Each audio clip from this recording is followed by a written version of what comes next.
Hi, my name is John Staten. I'm an assistant professor here at Odessa College. I work in the kinesiology department. And what we're going to talk about today is the core. People really don't understand what the core involves. It's actually 5 different muscle groups. So I'm going to show you an exercise for each of the muscle groups. Very simple things to do. Do them at home. All you need basically is a nice place with some room to do it. First one, Ashley's going to put her hands on her thighs. We're going to do the rectus abdominis, which is the muscle that runs up and down. That's the six-pack muscle most people talk about. She's going to put her hands on her thighs together. She's going to come up, and she's going to reach past her knees, touch my fingers, and back down. Keep your head neutral position, spine over your sternum, relax your neck. We're just going to do 10 repetitions. And we're good. Okay, so that works this muscle right here. We also want to work what's called your 2 obliques. There's an external and an internal oblique. External obliques run from your rib to your hips, internal run from your hips to your ribs. So external obliques help you with rotational movement. So she's going to cross her hands. What you're going to do is she's going to reach up to the outside and back down, stop in the middle. She's going to exhale on the way up, inhale on the way down. Exhale, inhale. She's going to reach way past those knees as much as she can. She reaches, she doesn't roll. What most people do wrong on this is they roll side to side, they don't reach. Awesome, great job, Ash. Next one is we're gonna do internal obliques. They help with lateral movement. So they help with this kind of movement. She's gonna put her palms face each other. She is going to keep her shoulders in line with the floor. Her ribs are gonna become an accordion. She's gonna squeeze down and up. Her fingertips are going to reach for her ankle bone way down here. Knees are together for me, please. Again, we exhale when we go down, we inhale when we come back. 1, stop in the middle. Notice her chin is staying over her chest where it belongs. You'll feel this in a different spot than the other 2. Notice her shoulders are level, they don't lift up. They stay nice and level with the floor. Next one is the transverse oblique. It is probably the most important one. It holds your spine in alignment. It starts from the back and works its way around. We're going to do the reverse crunch. So palms are flat, knees are at 90, toes are to the ceiling. All she's going to do is keeping her knees at 90. She's going to drop her heels almost to the ground and pull her knees to her chest. Exhale on this move, inhale on that move. So breathe it out and breathe it in. The tendency is to feel with these hip flexors, you kind of relax them, make your body down here be the pull. If you need to feel a little bit more, put your hands on your lower abdominal area, and that'll help you feel that pull a little bit more. That is the muscle that we do not work enough, that we need to really work more of. So those are the 4 front core.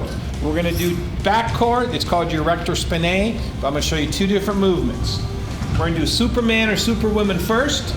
Toes into the ground, hips into the ground, hands out in front. Head in neutral position again. The tendency is for people to lift their head up. You should keep your head in relation to your spine. So always look at the ground when you're doing this. Only come up about 4 inches. We used to teach people to lift your feet off, but we do not teach that anymore. Feet stay on the ground. Now there's some variations in this. We can do a Y. She's more of a Y. Arms go out. Come on up and down. Good. Let's do a W. So we bend at the elbows a little bit. Up, down, up. Let's do a T. Arms to the side. Exhale, inhale. Exhale, inhale. Good, we'll end there. That works your rectus spinae, the muscle that runs up your spine, that keeps you upright. We don't work that enough either. Next one, if that's a little hard, and we've had people in class that have an acid reflux issue. So if you can't be on your belly, we're gonna do what's called the bird dog. Basically, it's like a hunting dog that is pointing at some kind of game. So with her right hand, it's gonna go out as her left foot goes out. They come back together and back out. Elbow to knee and back out. Back stays nice and flat like she does. Head stays in neutral position. Exhale, inhale. Notice her heel does not come above her hips. You don't want to bring your heel way above your hips. Notice her hand does not come above her shoulders. So some cue marking points you don't want to go past your body line. Excellent. If you were a little bit more advanced and you want to do something a little bit harder, we're going to show you a couple different ways to do a plank. Plank is an exercise that gets pretty much most of those 5 core muscles. So we want to make sure that we're doing it correctly, and we'll make sure we're in great form. First one we're going to do is an easier one. It's a forearm plank. Ashley's going to get on her forearms. Elbows are right under shoulders. Hands never clasp, never grasp. They're always in line with your elbow. So feet are good.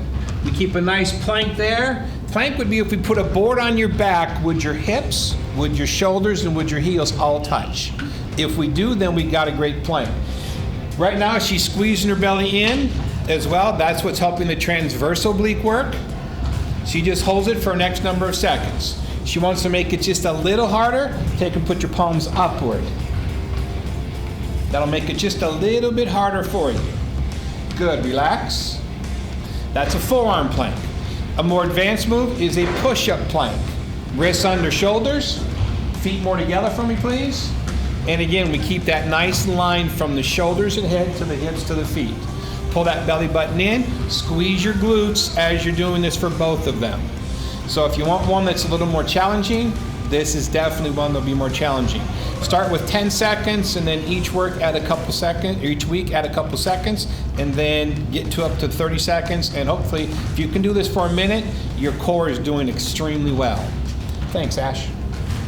So we show you the 5 core muscle groups. Give your exercises for each. Start at the beginner level on the ground, work your way up, and when you get to the opportunity, get your way to a plank position. It will be better for you.